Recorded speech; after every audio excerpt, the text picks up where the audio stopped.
Hello and welcome to the Data Engineering Podcast, the show about modern data management. Have you ever woken up to a crisis because a number on a dashboard is broken and no one knows why, or sent out frustrating Slack messages trying to find the right dataset, or tried to understand what a column name means? Our friends at Atlan started out as a data team themselves and faced all this collaboration chaos. They started building Atlan as an internal tool for themselves. Atlan is a collaborative workspace for data-driven teams, like GitHub for engineering or Figma for design teams. By acting as a virtual hub for data assets ranging from tables and dashboards to SQL snippets and code, Atlan enables teams to create a single source of truth for all of their data assets, and collaborate across the modern data stack through deep integrations with tools like Snowflake, Slack, Looker, and more. Go to dataengineeringpodcast.com/Atlan today, that's ATLAN, and sign up for a free trial. If you're a Data Engineering Podcast listener, you get credits worth $3,000 on an annual subscription. When you're ready to build your next pipeline and want to test out the projects you hear about on the show, you'll need somewhere to deploy it, so check out our friends over at Linode. With their managed Kubernetes platform, it's now even easier to deploy and scale your workflows, or try out the latest Helm charts from tools like Pulsar, Pachyderm, and Dagster. With simple pricing, fast networking, object storage, and worldwide data centers, you've got everything you need to run a bulletproof data platform. Go to dataengineeringpodcast.com/Linode today, that's LINODE, and get a $100 credit to try out a Kubernetes cluster of your own. And don't forget to thank them for their continued support of this show. Your host is Tobias Macey, and today I'm interviewing Dan Delorey about his journey through the data ecosystem as the current head of data at SoFi, prior engineering leader with the BigQuery team, and an early engineer on the Dremel project. So Dan, can you start by introducing yourself? Yeah, hi Tobias. I am the vice president of data at SoFi. Currently, I've been here a little over a year working on building the data platform for SoFi. Prior to that, all my real professional experience was at Google. I worked at Google for 14 years, most of the time on Dremel and then later BigQuery when the teams were combined. So your audience is probably familiar with the Dremel paper. BigQuery is the externalization of Dremel into Google's cloud.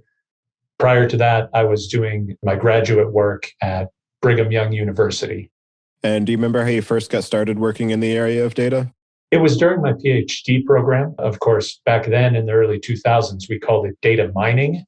And so I was studying empirical software engineering, my emphasis, and was in the area of mining software repositories. So what we were doing was scraping data from all of the artifacts of open source software that we could find, indexing it, and then trying to do interesting analyses of that. When I went to Google, I worked on ads optimization, which was, again, sort of a use of big data problem. We were trying to build keyword suggestion so that advertisers could get help in building out their advertising campaigns. After 2 years on that, I had the opportunity to join the Dremel team as an engineer. From there, it was all big data for me. Can you start by sharing a bit about what your current relationship is to the overall data ecosystem and maybe the Cliff's Notes version of how you ended up there, which you gave us a little bit, but maybe a little bit more sort of detail about the different juncture points along the way? Yeah, at this point, I see myself as a consumer of the tools. That's my relationship to the ecosystem. I love all of the explosion of tools in the modern data stack. I think that we've come a long way in just the last decade. And so it's really exciting for me to be out here getting to use the tools and see how these things fit together. I think during my time on BigQuery, I had a very deep but somewhat narrow view of the world in terms of seeing query execution and data storage as the primary drivers of the problem. And really, now that I'm on the other side, I see that it's not really my primary concern day to day, the exact optimal performance of a given query. The bigger problems are much more finding data, making sure data is reliable, monitoring SLAs about data delivery, answering business user questions. And so I've seen some other pieces of the data stack that I think there's some cool innovation happening, but we still have a lot of work to do. And now jumping back to sort of earlier in your career, as you said, you were one of the early engineers on the Dremel project, and that was, to my understanding, Google's next generation of data processing after their work on MapReduce. And, as Hadoop was starting to become widespread and mainstream in the ecosystem outside of Google, Google had already moved on from that paradigm and started working on Dremel, which has come to be more of the sort of agreed upon better approach. And I'm wondering if you can just share some of your perspective and context on that stage of the data ecosystem and maybe some of your experience of working on Dremel and the concepts that it was encapsulating as compared to the MapReduce paradigm that was starting to grow and be fostered outside of Google. Yeah, absolutely. And yes, I think you framed that exactly right. The original engineer, Andrei Gubarev, who started the Dremel project inside Google, he was trying to solve the problem of boilerplate code, long startup times, difficulty in chaining steps together, difficulty in writing the programs, all the things that we know about MapReduce, the initial ecosystem. At Google, there was a language called Sawzall, which some folks may have heard of. You could think of it as like parallelized Python that could compile down to MapReduces. And so he was trying to solve the problem of how could I just write a SQL query and how could I have it run really fast? It was fairly rewarding. In 2020, we got to write the VLDB Test of Time award paper for Dremel. The original Dremel paper was published in 2010. And so in 2020, it won the Test of Time award. And when we went back and looked at that and tried to break it down, broke the contributions of that Dremel made to the industry down into sort of 5 categories. First was bringing SQL back. People who are operating today or have started since the kind of Dremel brought it back may not realize that in the late 2000s, early 2010s, it was believed that SQL was not a proper language for big data and that it wasn't going to work. And I think now we can see with Snowflake, with Redshift, with Athena, with BigQuery, everybody's all in on SQL as the right language, even for very large data sets. The second thing for Dremel was disaggregation of compute and storage. The idea that I can scale one without scaling the other. And I would put in there along with that the horizontal scaling, the idea that I don't need ever larger computers to be able to handle more data, but I can have just a fleet of computers. A lot of that was following for the MapReduce work, obviously.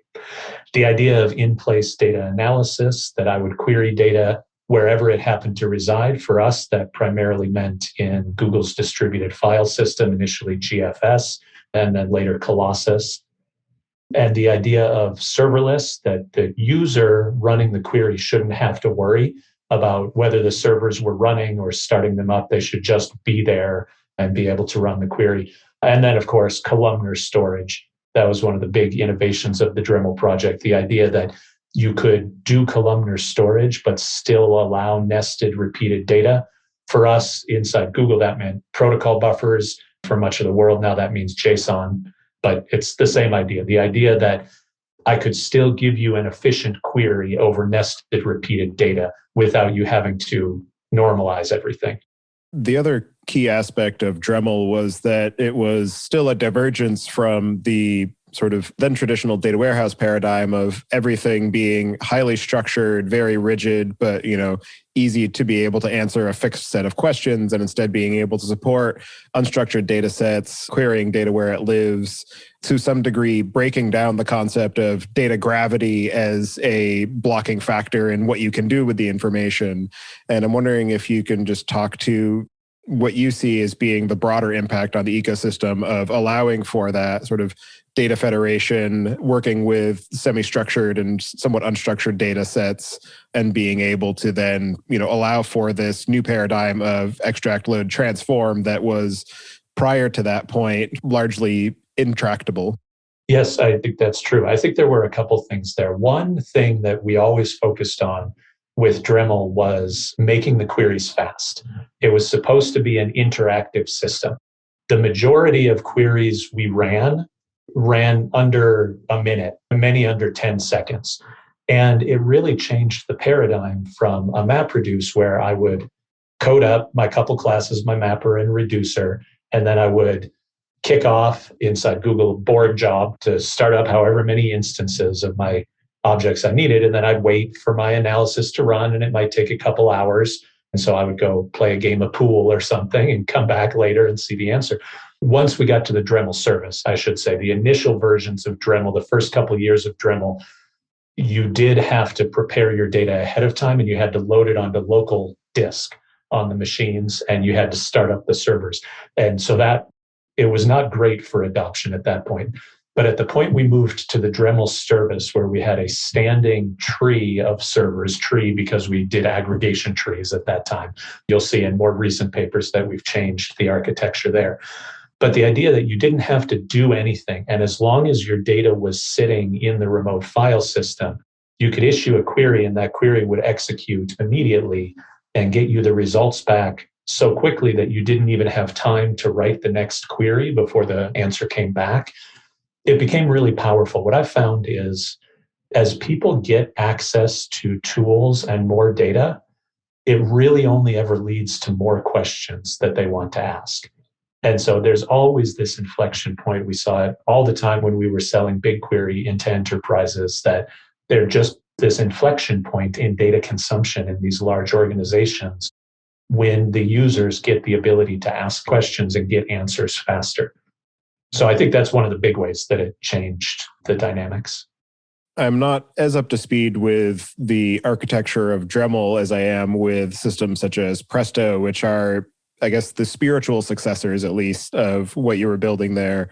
But I know that in order to be able to query across these different data sets, whether they're living in S3 or Hadoop file system or the Google file store, you need to have the metastore to understand, what are the files on disk? What is the schema of those files, so that I can be able to structure the queries and be able to, build the query plan to understand, okay, these are the files that I actually need to fetch. These are the operations I need to perform in them, et cetera. And I'm curious if Dremel has that same architectural component of needing to be able to schematize and sort of maintain that metadata ahead of time before you're actually able to execute those queries, or if you have a different system for being able to propagate that information to the query planner to be able to understand the actual sequence of operations that are necessary to be able to satisfy a given SQL structure. So today the answer is yes. In what Dremel has become, BigQuery. BigQuery does have a metadata store. It does have managed storage, and it does use some of that information in query planning, less than what you would probably expect relative to other systems. But that's because Dremel, and we didn't have anything like that. We never built a metadata store. The files were self-describing. And we had this interesting dynamic for a lot of years on the internal system, where much of the data we were querying, we queried exactly one time, meaning someone issued a query, we read that file for the very first time and the very last time we were ever going to read that file. And that sets up a really interesting dynamic relative to the creation of this metadata and the computation of statistics that often get used in cost-based optimization. If you are going to double the expense, right? From I'm only ever going to read this file once to now I'm going to read this file twice, you would have to bring some benefit that essentially completely removed the cost of reading the file at all the second time. Because the first time when you're computing statistics, you're always going to have to do a full table scan, right? And so I think that was one of Andre's really clever insights and innovations when he started Dremel, was just to say, we're going to make this thing performant without ever having to pre-compute anything. And that led to a lot of years of really simple usage for the users, when you could just point a tool at your data set, not have to wait for any pre-computation or load or anything, and have the query still run at interactive speeds. Now, the way we did that, of course, we didn't have magic. The way we did that was we threw tons of resources at the problem. Right? So you just get a lot more CPUs, you get a lot more network. Really, I think the network was the key to why Dremel succeeded. I know some people have asked, why was Dremel so successful inside Google, but projects like, for example, Drill were not equally successful outside in the market? I think one of the main reasons was the innovation on the networking inside Google. We did everything we could to saturate the network inside the data centers we ran in. one of the things that people outside the Dremel team didn't know was that we were never very good citizens in terms of resource usage, but it was okay because everybody was using Dremel. So they were all benefiting from us abusing every loophole we could find. The other aspect that Dremel has led to is this idea of data federation, where you have this query engine that, as you said, is decoupled from the storage layer, but that also gives you the opportunity to make the query execution pluggable. So you're not necessarily just working with files on disk. You might also be, translating your SQL statement into a different statement for a different relational database or a non-relational database, and then being able to aggregate data across multiple different systems to be able to build analyses across them, so that you don't necessarily have to do this extract and load process to be able to actually answer questions. You can just say, I'm going to query the data where it lives. And I'm wondering what you see as the sort of broad impact that has had on analytical capabilities, both in terms of what tools like Drill and Dremel and Presto are able to do, but also in terms of the ways that we think about how to build data systems and how to think about the contracts between data producers and owners and the downstream consumers of that data. Great question. Lots of stuff to dig into there. So one thing I would say is, in addition to just being able to query the federated data, I think the revolution that came about because of us having done that in Dremel, at least with inside Google, the revolution that came about was that suddenly people expected to be able to join data sets even if the data didn't reside in the same system. So prior to that, things like MapReduce, the initial MapReduce, of course, didn't join anything. You had one data set and you ran it, you did a map and a reduce and you produced an output, and unioning things even was hard, but joining was certainly hard. So Dremel, because we launched Join, and in order to be able to join, we had to be able to do an on-the-fly, we called it shuffle. It's a repartitioning operation so that you can repartition the data to get the right join keys. And our primary join strategy was always partitioned hash join. We tried a couple other, we tried lookup join. Certainly we do have functionality for broadcast join if one of the data sets is small, and we did a lot of work to push small up to like the size of a gigabyte. But there were always limitations. So our primary mode was a shuffled hash join. And once you were able to read federated data, and you could still do a join with an on-the-fly partition in memory, and that was your core strategy, it opened up the ability to join data from wherever it happened to be. So for us, we used Bigtable, obviously the internal version of HBase. But when you had a Bigtable that you could join to a file in Colossus, that you could join to a query result from a MySQL database or an F1 query or something like that, it really changed people's expectation. And I think getting back to the idea that data just engenders more questions, it really opened up people's eyes to the possibilities of, look at all these interesting analyses I could do that now require no work from me to pre-process the data or do a multi-phase orchestration with all sorts of different transformations. I can just express it as a common SQL statement using the join operator I'm used to. And under the hood, Dremel takes care of scheduling all of that, building the query plan. So I think that was one way in which it changed the paradigm, where people were able to expect to join everything. And then it went to the next level when we rolled out BigQuery. And now you see the same thing evolving with Snowflake's data marketplace. But the idea that the entire world's data analysis system could be one global system where all the data was joinable from its original place at rest. So there was no need to copy or get stale, redundant versions of your data anywhere. I could just share my table with you and you would be able to query it. The second part, though, of your question, because you asked the question, and what did that do to the relationship between data producers and consumers? I think it actually sort of broke the relationship. And it's one of the things we're struggling with now at SoFi, figuring out how to rein that back in.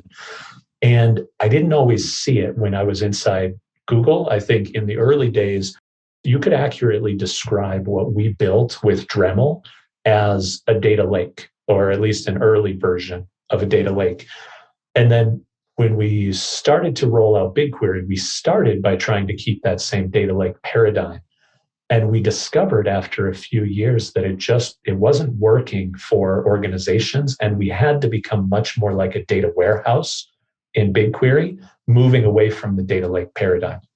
And I'll explain what I mean by that. In a data lake, I think the governance and the agreements between data producers and data consumers are hard to maintain. It lowers the barrier for entry for me as a consumer to just be able to query any data at rest as long as I can get access to that data. But it also leads to me potentially accidentally taking dependencies on things that the data producer has no interest in guaranteeing. And so schemas can change out from under me, data can disappear, it can be low quality or unreliable data, and I have no way of knowing that. And so I think there is now back toward the data warehouse paradigm with things like Snowflake and BigQuery, trying to keep all the advantages of federated data and all of that, but making it clear that the data that I actually need to be reliable because it's going into my regulatory filings or it's being shown back to my end users or something like that. I do think we're going to see a big move back to, I want that data to be controlled and monitored and reliable. All of the things that I used to get from the really strict ETL pipelines owned by the central data team with guarantees about reliability and freshness and all of that. With that shift from the sort of data lake paradigm to where we are with data warehouses, and now the up and coming term being the data lake house, where it's sort of this hybrid of I can dump all the data that I want, but it has to be at least semi-structured and cleaned before I'm going to bother querying it and exposing it to other people. I'm wondering what your view is as somebody who has helped to build a lot of the foundational tools and concepts that led to these capabilities, now being a consumer of them, like how that impacts your sort of design sense and how you think about the appropriate way to build data platforms at scale in a way that is sort of flexible and agile, but structured enough to be able to actually have reliable outputs and high quality data. That's exactly the right place to go with this. And I would throw one more thing into the mix. I know it's a bit of a fraught topic, so I'll just say the data mesh idea, regardless of whether you take the canonical definition or the more loose definition as I prefer, but this idea of distributed data ownership, that's really what we're pursuing at SoFi. And I think a lot of my peers and other organizations are pursuing as well, because they're recognizing that trying to staff up a central data engineering team that owns all of the phases of data from production all the way to consumption isn't going to work. We are, I think, a little bit like most organizations, kind of fumbling in the dark. We're trying to figure out what works for us and how we can guarantee some of the things we need. We have, being in financial technology and also having just gotten a bank charter. So we're not just like playing in fintech, but we're an actual bank regulated by the OCC and other organizations. We have some heavier audit requirements and regulatory requirements than I think we were used to in the past. And so that's leading us to try and find ways to still be able to distribute, but still provide guarantees for certain data sets. The organizational structure that we've landed on is to have our engineering teams responsible for the production and ingestion of their data, all the way into what we call the cleansed area in our data warehouse. We conceptualize our data warehouse in 4 zones. The first is raw. That's where the ingested data lands, and there are really no guarantees. You can think of this like the data lake component. It's private by default. The data may be schemaless, meaning they're just dumping JSON blobs into variant types in Snowflake and then cleaning it up as the first phase in their ELT process. But our goal is for all analytic data, or all potentially interesting analytic data, to land in the raw zone in Snowflake. So we are putting all of the data inside Snowflake in the raw zone. This is similar in principle to what other folks are doing by landing in S3 first and then transforming from there using either Snowflake's ability to query directly from S3 or using a query engine like Athena, something like that. For us, I want to shut down the multiple tools, multiple sources of truth problem. And so we are putting it all inside Snowflake, inside private schemas so that people cannot accidentally be getting to each other's raw data. The second zone we call cleansed. Cleansed is where you impose a schema. You do whatever cleaning is necessary, deduplication, standardization of data types, data content, probably some introduction of synthetic join keys to support the next phase in the process. And the cleansed layer is where we expect there to be a contract between the data producers and the data consumers, meaning if I put a field in there, I'm not going to just pull that field away without some automated testing being able to catch me. For example, we don't give any group direct DDL or DML access to their cleansed schema. The only way you can update the schemas or the data inside your cleansed schema is via some automated process, which requires GitLab, it requires our CI/CD pipelines to run. And so your consumers always have the ability to detect if you're changing something. The next zone for us on top of cleansed, we call modeled. Pretty self-explanatory. It's where you build your data models. There will be some amount of join aggregation there. We'll have all sorts of flavors in there from star or snowflake schemas, fact and dimension tables, just flat, broad tables. And we're doing it still in a distributed way there, where we do have a central core data warehouse, which is the most important piece. But then around it, we have what are called team data marts, where individual groups for the different vertical business units we have can be building their own data models. And then the last zone we have on top of all of that, we call summarized. That's where you build your reporting layer. So those should be the tables that are built for optimizing some report. In general, the pipeline we think will flow where data science, they can prototype reports directly off the modeled schema. But then if they find the SQL query for the report they want, they'll probably turn that into the equivalent of a materialized view or base tables with aggregates or something that allows them to do very simple reporting. And we'd like to pull most of the business logic out of our business intelligence tool, which is Tableau, and keep it all in the data warehouse.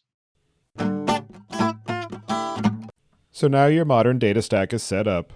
How is everyone going to find the data they need and understand it? Select Star is a data discovery platform that automatically analyzes and documents your data.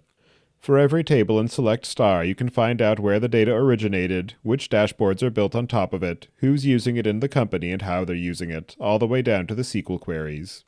Best of all, it's simple to set up and easy for both engineering and operations teams to use. With Select Star's data catalog, a single source of truth for your data is built in minutes, even across thousands of datasets. Try it out for free and double the length of your free trial at dataengineeringpodcast.com/selectstar. You'll also get a swag package when you continue on a paid plan.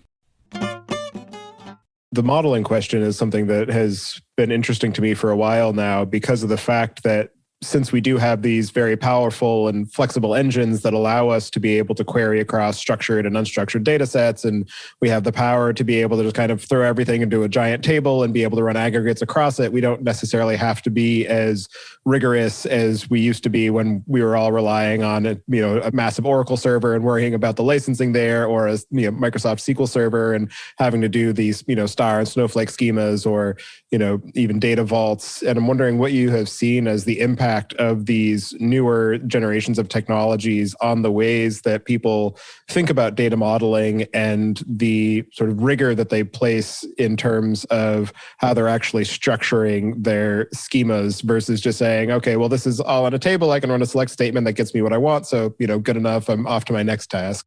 I think it's been a really good thing in terms of getting more analysis inside the data warehouse. As you say, now that we're not constrained by the resources of running on a single Oracle or Postgres box or whatever, and having to lock people out during certain times so core processes could run. That piece of it has been fantastic. What I'm encountering since I came over to SoFi, which actually never occurred to me when I was building the tools at Google, and it probably should have, but it just didn't click until I was the one doing it. There were other advantages to the old model. And we looked just at the cost and we said, well, it was about resource constraint. And now I don't have the resource constraint. So now I don't have to do any of that other stuff anymore. One of the problems with that is if everybody is, so take our model, for example, if we were to tell everybody we only have two zones, we have raw and cleansed. And then because we use Snowflake and Snowflake is so fast and we have so many resources, everybody's just going to query directly against the cleansed data, which is still largely in a normalized schema. And then you're going to produce your reports directly from there. What you get then is a proliferation of business logic into everybody's report and dashboard. And the bigger your organization gets and the more distributed, the higher the likelihood that there are going to be disagreements. And we see this in spades at SoFi right now. Executives getting 3 different reports that all claim to be talking about the same thing, but showing different numbers because either they've used different filters, and so their date ranges are slightly different, or their criteria for the cohorts that they're including are slightly different, or they've joined in a different order, or they've used a left outer join instead of a right outer join, or they did an inner join where the other guy did a right outer join. And so we've got all these different layers at which the reliability of the data can break down. And so I think right now what we're seeing is actually a pushback in the other direction, where we went in one direction because we now had all this new flexibility because we had Snowflake and we had these tools that could do things really quickly. And now what we're seeing is we need to rein that in and we need to find a way to keep the goodness of being able to run a ton of analyses and not having data engineering be the bottleneck of the organization, but also having some sort of gatekeeping and guardrails that prevent people from inadvertently making mistakes. Well, clearly the solution is that we just build a new category of tools and say that that's going to solve all of our problems, right? That's what the metric layer is for. That's right. Yes, the metric store is definitely one we're looking at. And I would throw one other one in there, which is the data quality tools. That's for us sort of the most recent piece we've brought in to our system. And I think that as we get more rigorous about testing and monitoring data quality so that our end consumers are not our canaries in the coal mine, it's very much, I think, akin to the transformation we went through as an industry over the last couple decades toward expecting engineers to always write unit tests on everything they were running and expecting those tests to be run. I don't know other companies if they're quite the same at Google. I know mostly about Google, but at Google, the system we have runs every affected test at every single change list. And so you always know if you broke something, and it does it before you submit. You're not even allowed to submit code that would break tests. I would love to see us at SoFi get to a point with these data observability tools where people were not unknowingly pushing schema changes that broke their downstream consumers or changing data values that invalidated some report. Jumping back a little bit to the question of data federation, I'm also interested in your take on how you see that impacting the sort of questions of data governance and the sort of formulation and application of ethical priorities on how that data is being used and consumed and remixed, and some of the ways that you're able to guard against or account for bias in the ways that you're building your analyses because of the fact that more people have more access to more data. I think there's a lot in there. So federated data, I think that has been one of the downsides of it, that you lose some ability to govern. In some senses, that's okay, because not all data has to be so tightly governed and controlled. You want there to be flexibility and experimentation. But I think there are places where it runs into problems.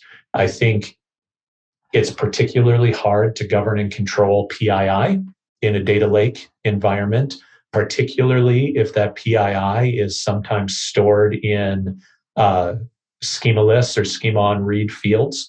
So I'm saying here, for example, I have seen situations where PII is being stored inside JSON blobs, inside files written to S3. That becomes a real danger for governance and for compliance, because if it's stored at least in a structured environment, what I can do is read the first few rows of a data set and identify it looks like the values in this field contain a social security number or address or something. But if I've got JSON blobs, which do not have strictly defined schemas, I can't read just part of that data. I have to read all of that data, and I have to parse every JSON blob and look through every field to say, do any of these look like PII? That becomes a cost prohibitive expense, I think, for many organizations. So I think one of the important, you asked about ethical considerations, one of the important things we have to think about is, as we take advantage of these new tools that have huge scale and the ability to give us greater flexibility, we have to think about whether that flexibility is being applied to data which is safe or data which could potentially leak. I'll throw one more on that if I can. It's a little divergence from the question you asked, but getting back to this idea of joins, I think that has been the real innovation in the last decade since Dremel, the idea that I can join data from all sorts of different data sets.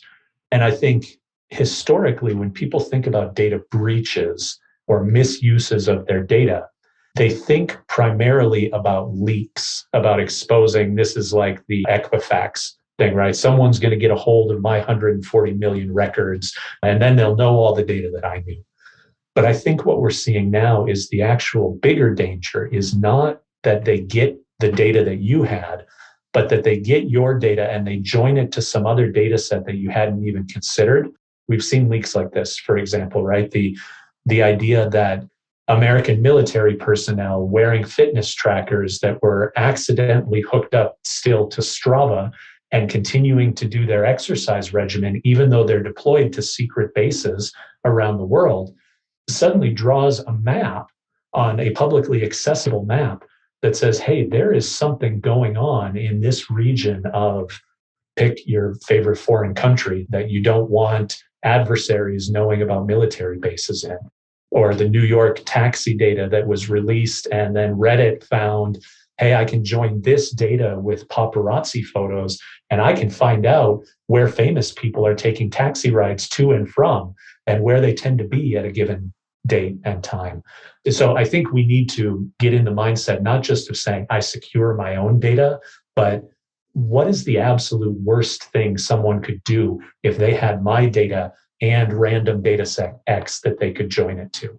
Yeah, and that's giving rise to another sort of sub-industry of this idea of privacy engineering, where you have, before you actually expose any data set, even whether internally or externally, and share it, you actually go through and obfuscate the data, or mask it, or add in some random noise to make sure that you can guard against, with reasonable expectation, against these re-identification attacks, or these data joining attacks, where you say this one piece of information is innocuous in isolation, but when I join that with US Census data, actually I can see exactly who this person is. Yep. And there's another thing. So you mentioned the metrics store. That's definitely a piece of technology we're looking at for SoFi's data platform and actively trying to figure out what we're doing there. Another one is this idea of a privacy vault that some people are talking about. And I think there are some really innovative approaches there. What we're thinking about is, we call it shifting left. We would like to be able to shift the obfuscation of PII as close to the point of production as possible. And the way you could do that is, I think 10 years ago, the hope would have been for homomorphic encryption. We implemented a couple homomorphic operators in Dremel and in BigQuery, but it just hasn't panned out yet. I'm not smart enough on the math to know if it ever will. I don't think that fundamentally that's going to be our saving grace. And we may put a note in the show notes if folks are not familiar with the idea of homomorphic encryption.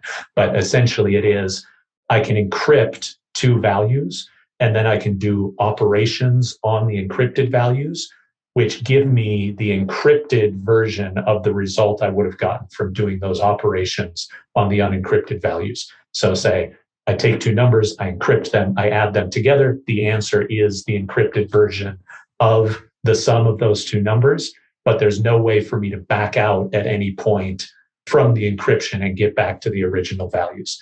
So if homomorphic encryption can't save us from this, I think the next best thing is tokenization, where I can get a deterministic token for my value. I can store that in a secure place and only pass the token around within my ecosystem. And if the tokens are deterministic, I can at least do equality comparisons between them. So this now gives me join and aggregation without having to decrypt. And if I need to do other operations, I can have differential privacy in the vault at the point of access. So now I don't have to worry about who gets access to my token. I can hand the token out willy-nilly, and when they go try to exchange it with the privacy vault, the privacy vault can be the one that decides, do you get all the data? Do you get masked data? Do you get no data? Do you get access just to the privacy vault doing comparisons for you? This would be the model where I say, I know a token, I know another thing. I want you to tell me if these two are the same thing, and it can give you yes, no answers, but it can't give you back the original data. Yeah, I've been reading about that a little bit recently myself as well. I had somebody contact me with the potential of being on the show to talk about that idea as well. So definitely spending some focus there. And so now digging a bit more into your experience building at SoFi, you've mentioned a bit about some of the stack that you've built up, some of the things that you're looking towards. And I'm wondering if you can just talk to how your experience is working at Google on building Dremel, helping to grow BigQuery, building some of the broader ecosystem of data analysis and data tooling for the Google Cloud platform, how that has influenced the way that you think about platform design, organizational structure, and sort of the prioritization of features and projects and the valuation of data at SoFi, and some of the ways that that earlier experience has led into where you are right now and the ways that you think about things. Yeah, there's one more thing about the time at Google that I would add that I think has probably had the biggest impact on how I'm thinking about things at SoFi. So shortly after we launched the Dremel service back in 2010, we began on a project which we eventually named Plex inside Google. It was PLX because I guess vowels are expensive or something. The Plex system, folks may have read, there are some papers we've published a little bit externally about it, but the idea was to build a unified data analytics platform. And even back then, we had identified a number of components like a data catalog, like data observability tools, a robust ad hoc query UI, dashboarding tools, all the things that we would need to build. And of course, being Google and being that it was early in the evolution of these things, we built everything ourselves. And some pieces succeeded more than others, and some took a long time to get to various points. I would say Plex is now very successful inside Google. And the reason I bring that up, I think I have taken two lessons away from that experience that have shaped the way I'm thinking about it at SoFi. One is, I think we did a really good job of identifying the important components on the Plex project. And when I came over to SoFi, and as we have been building, it has very much shaped my view of what's missing. And so as I've come in, I've identified along the way, when I first got here, there were 4 specific things I identified that were gaps in our offering that we needed to fill in. We've since added a couple more. But that idea of thinking about it in terms of component systems and how do they fit together, and how do I build a complete solution out of these component systems, I think that was one thing. But then on the other side, the negative example I took away from our Plex experience that's shaping the way we approach things at SoFi is it was extraordinarily expensive to try and build all that stuff ourselves. Now, if you're Google, you can afford that. I mean, Google, you can even afford to build multiple redundant systems and compete with yourself in the internal market, which we did way more than we should have. At a place like SoFi, I can't afford it. I can't afford to be building so much infrastructure. I think it's great when I look at my web first peers like Lyft and like Airbnb and Square and some of these that I think have a little bit more of the luxury of building infrastructure and tooling. And that's great. And I hope they keep doing it because we're really benefiting from their blogs and their learnings and the open source and startups that they're spinning out that we get to buy from. But I think there are a lot more companies who are in my position at SoFi where building infrastructure is not our business. Our business is fintech. And so we need to, I think, be more in the business of putting together tools. Yeah. And I think one more, maybe this is not a lesson I take away, but it's something that's a change for me from the time when I worked trying to sell BigQuery, because for a lot of years, my job was trying to sell BigQuery to the biggest companies on the planet and convince them that we had all of their solutions.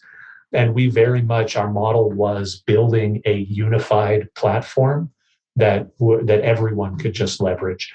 And now being on the outside, I don't think that's reality. I think it's much more the case that, at least in the phase of development we're in right now, everybody needs bespoke solutions.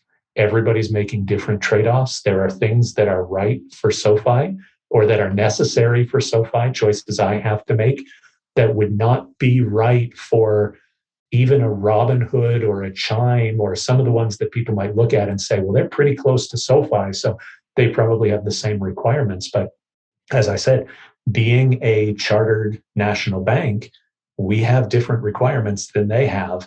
And I'm going to have to bring in heavier weight process that would be appropriate for them. RudderStack helps you build a customer data platform on your warehouse or data lake. Instead of trapping data in a black box, they enable you to easily collect customer data from the entire stack and build an identity graph on your warehouse, giving you full visibility and control. Their SDKs make event streaming from any app or website easy, and their state-of-the-art reverse ETL pipelines enable you to send enriched data to any cloud tool. Sign up for free, or just get the free t-shirt for being a listener of the Data Engineering Podcast at dataengineeringpodcast.com/rudder.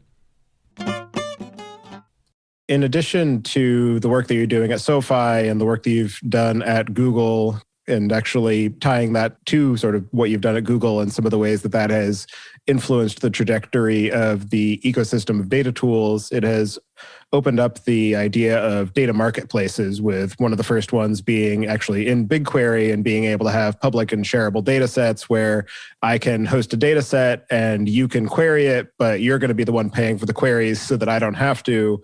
And that has been copied as a model for Snowflake. And there are actually whole businesses being built up around having shareable data sets to build up this sort of data sharing economy. And I'm wondering if you can share your thoughts on what you view as some of the benefits and potential future of these data marketplaces as the technology grows to support them more natively. I am personally really excited about the idea of data marketplaces and the opportunity I think we have to turn the economics of data sort of on its head and better align the incentives of the data generators like you and me, the human beings who are going around using software, and the data providers, the people who are collecting it and aggregating it and then reselling it, which is also me. Being at SoFi, we're collecting a lot of data, right? We have a lot of data. So we had a system inside Google that could allow data owners to, in real time, at execution time, have a check on the sorts of queries that were being run over their data. Now, obviously, that had to be automated. It couldn't be a human being sitting there saying yes, no to every query, though there were times where we had things that were that level of detail where, say, an ad agency wanted some really specific data, and we would have human beings who could review those queries and say yes or no, we will allow you to see this result set. The reason that was important, in my mind, is I can have much more confidence in sharing my data with you if we're in the world we're in now. So it's no longer I have to FTP you all of the data I have and then just trust that that will work, right? This was the initial attempts at data marketplace. I remember Amazon had one and Microsoft had one. I can't remember who else might have. but it was effectively an FTP site with a credit card reader in front of it. And so I would have important data and I would put it on the site, and then you would swipe your credit card and now you've got my data. And that never worked. And the reason it never worked is because if you try to sell data in that model and it's valuable data, you get to sell it one time. And then I sell it to you and it ends up on a torrent site. And now nobody else ever pays me for my data again. And I've lost all control of my data. And it also really only works for primarily static data sets. If the data set updates every month and you got to pay me every month, it becomes a much less interesting proposition for most people. So now we've solved the problem of saying, I don't have to release my data to you. I can have a view, say, in front of my table, and I can allow you to query that view. And so I know you're only getting to these fields that I want and only with these particular filters on them. But the next level then would be an idea where I can let you run a query, but maybe you run a query and your query would only aggregate over 3 individuals. And I say, that's not enough. You could de-anonymize from 3 individuals. That's not going to work. I need there to be at least 100 people. And so you send a query and I say, nope, that query can't run. And then there are debates and discussions about how much information I give back to you when the query can't run, because sometimes you can learn things just from sending repeated failed queries, but we can negotiate that. So then if you think about extending that to the next level, imagine that individual consumers could determine what they were comfortable with their data being used for in various analyses. And obviously, most people are not going to have the technical wherewithal to figure this out. You solve that with associations, groups, basically, who can say, these are our principles, this is what we're okay with, this is what I'm not okay with. And then I can join these groups and say, okay, I'm okay with my data being used according to the principles of this group. Once we get into a world like that, we can then allow the data owners, the human beings who produced the data, to share in the benefits of having their data resold. And share can come in all sorts of forms. The easiest one to think about is monetary. I can make some money by letting my data go out there, right? My data is just another asset that I own that can be put to work for me, and the amount it gets used in queries that can come back to me. So I think that's the direction we could head with these data marketplaces. There's a little bit more technology work, obviously the ability for these on-the-fly at query execution time analyses to be injected into the query processing stream. And then the idea of these associations of like-minded individuals. For me, that's what excites me about data marketplaces.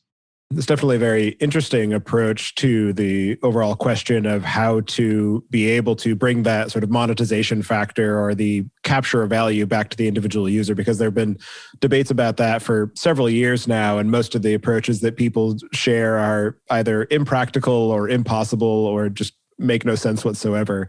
But there's definitely an interesting perspective on it. And then the other question too of being able to say, I'm not going to answer your query because it's far too pointed. You need to have a more general query that is going to give you some value, but it's not going to give you exact information about this, very small cohort of people that you're trying to target. So that could also help to mitigate some of the issues that we have about things like ad retargeting and the, very detailed dossiers that all of these ad agencies are able to build up about individuals. So helps to solve a couple of those problems at the same time, and definitely be interested to see how that might manifest in the years to come. Yeah, I think it would also probably put our industry on a better footing relative to government regulation. Right now, I think it's a shame that we really only offer 2 options, right? Either you give me all your data and I do whatever I want with it, or you don't give me any data and you don't use my services. And I think that that's a very hard choice. We've seen the laws that try to come in, like, I forget the name of it, but whatever the law that makes me click allow all cookies on every single website I visit every time I visit it. And I think very few of us ever say, well, I'm not going to use this website because I had to click that button. And so really, was that a benefit to anyone that we made that change? So I think that if we can get into a world where our incentives are aligned with the data generators' incentives, then we will see much more sensible regulation. Absolutely. And in your time working in industry and helping to build a lot of the systems that helped to catalyze the broader ecosystem, and now being a consumer and integrator of those systems, what are some of the most interesting or innovative or unexpected data processes or data systems that you've encountered or had the privilege to build? Well, I think at least one of those for me is this notion of data observability, data testability, whatever you want to call it. The idea that we're going to automate expectations about data and bring machine learning to kind of watch all of our tables and make sure that we know when things are changing. I think that's an innovative one. The notion of the privacy vault that we talked about, I think that's really innovative and really important that we find a solution to that problem. Obviously, I think a lot of the stuff that we did on Dremel was very innovative at the time, but this industry, it just moves so fast that I think what we think is innovative today, we just end up taking for granted a few years from now. I go back and recruit at universities a lot, and over 15, 16 years of doing this, it's just been really interesting to observe how much the world has changed and how much things that used to seem like the impossible blocker when I was there, like network was always going to be a problem for distributed computing. And at some point in the last decade, it just became not a problem anymore. We've got more than enough of it. I have a hard time saying, I guess, what the innovative things are because it's all changing so fast that I will probably leave something out that really was innovative at the time. And now I just think it's commonplace. In terms of your experience of building and supporting these data systems, what are some of the most interesting or unexpected or challenging lessons that you've learned? I think the challenging lessons that I've seen are all people and business problems.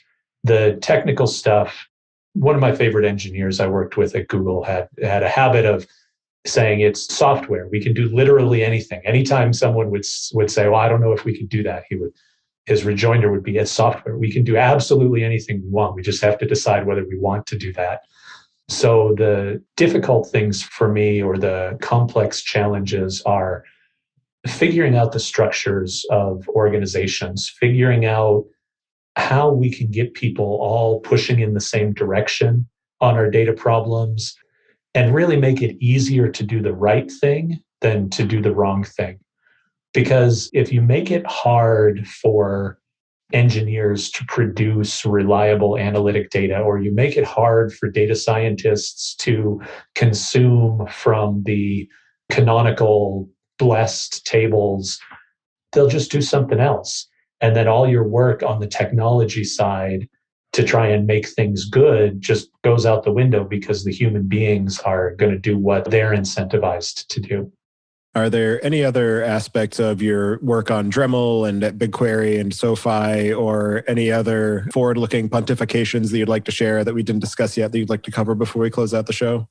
I don't think so. I'm not a real pontificating kind of guy. You need other people for that. I think what I will say is we are at a great time in data analytics. The cost of launching new data-focused businesses is as low as I've ever seen it, with this competition from Snowflake and BigQuery. The number of tools that are out there is so great that I think we're really at a place where there's a big opportunity for some names to be made here. And for a decade from now, for us to be talking about the people who revolutionized data governance or data cataloging or data quality or whatever it is. I'm just really excited to see where that goes. And I'm kind of excited to be now seeing it from the other side of the sideline, being the person who's using it rather than the person who's having to worry about building it. All right. Well, for anybody who wants to get in touch with you and follow along with the work that you're doing, I'll have you add your preferred contact information to the show notes. And as a final question, I'd like to get your perspective on what you see as being the biggest gap in the tooling or technology that's available for data management today. The biggest one we're seeing right now is that privacy vault that we discussed, or some comparable solution, but something that makes handling PII correctly easier than handling it incorrectly. That is the one I would love to see people solve. Well, thank you very much for taking the time today to join me and share the work that you've been doing over the past decade plus and the work that you're doing now. So I appreciate all of the time and energy you've put into helping to grow the community and inspire the surrounding ecosystem and now being a consumer of said ecosystem. So thank you again for all of the time and energy you've put into that. And I hope you enjoy the rest of your day. All right. Thanks, Tobias. Talk to you later.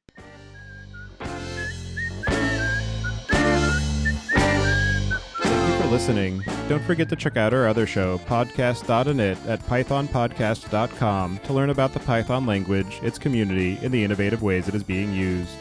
And visit the site at dataengineeringpodcast.com to subscribe to the show, sign up for the mailing list, and read the show notes.